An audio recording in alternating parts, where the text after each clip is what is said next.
Get ready for Poetry Unplugged. The spoken word and music event is this Friday at the August Wilson Center. Here with details are Amanda Wilson of the August Wilson Cultural Center and poet Jessica Care Moore. Ladies, welcome. Thank you. So great to see you. So what is Poetry Unplugged? Poetry Unplugged is an annual event at the August Wilson Center that displays artists around the country that are, nationally ranked, and then they get to do their poetry and get to share with our audience here in Pittsburgh. So these are artists from around the country, not just local Pittsburgh artists. We do have some local, but we have a lot of nationally talented artists that will be joining us. And so we're talking about spoken word. Why is that so important for the community to have access to be able to hear this? Spoken word is important because it allows people to tell about current events and relevant topics, and also gets to, it shows each age and gets to translate through each age, religion, race. It doesn't matter who you are. You can hear the message and understand about current events, any topics that are, near and dear to everyone's hearts.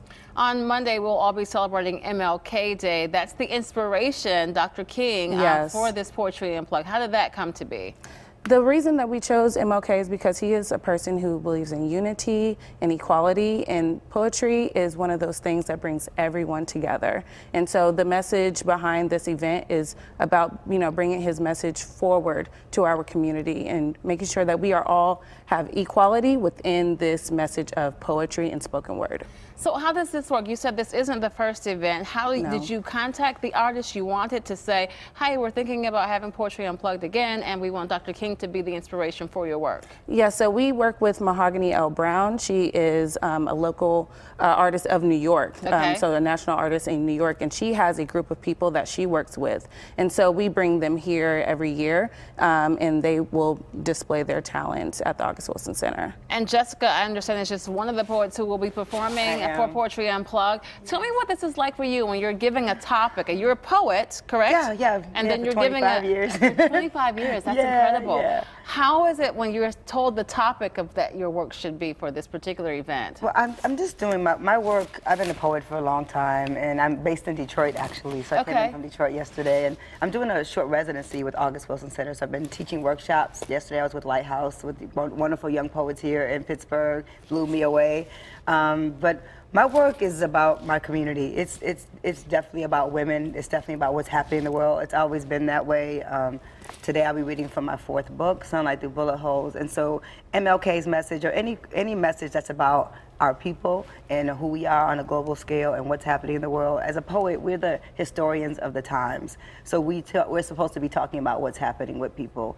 And so last night I was with Sabrina Fulton. Trayvon Martin's mother was here last night with One Hood Media. And so always being tapped in first, our poets. It's our job as poets to do that. And so my work automatically and organically is about that work. So I don't have to write a piece about Martin Luther King's dream. I'm actually a part of the living legacy of what he wanted us to be.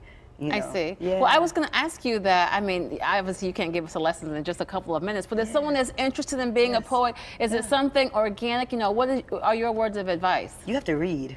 To be a great writer, you have to read other poets. A lot of the young poets think, I don't want to listen to anyone else because I don't want to be influenced. But influence is what made me a better writer. Influence has kept my career going for this long because I learned from Sonia Sanchez. I learned from Nikki Giovanni and Ntozake Shange and the Last Poets and Gil Scott-Heron. There's the Black Arts Movement writers and the Harlem Renaissance writers and even those Renaissance poets. I mean, I read about, I learned Shakespeare and Whitman and all the European classic people that I learned. So know everybody, learn like poets from all cultures, and it'll make you a better person and just more well-rounded. Now I just came off tour in West Africa, in Ghana. I was performing all over West Africa. And wow.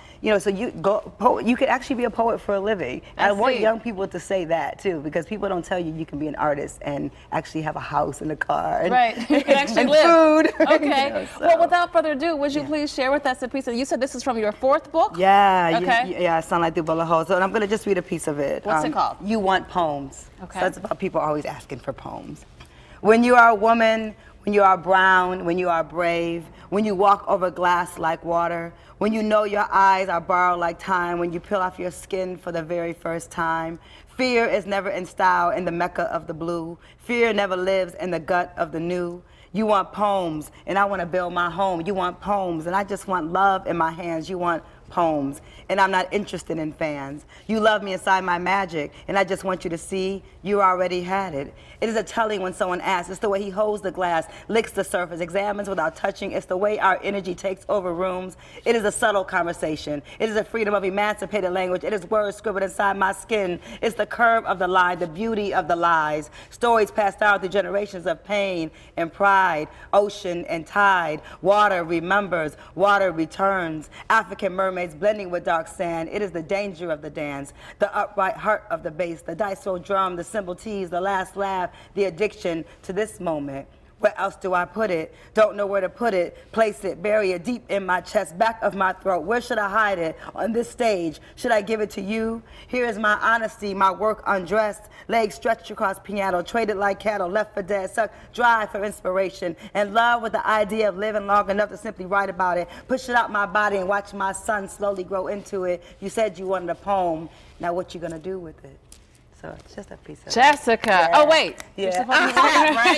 You're not supposed to You clap. can clap or snap or hallelujah or whatever, Excellent. you know, how your spirit moves Thank you so very much for joining us. That was incredible. Thank you. Again, Poetry Unplugged. It is this Friday at the August Wilson Center. For details on the performances, check out kdka.com/PTL.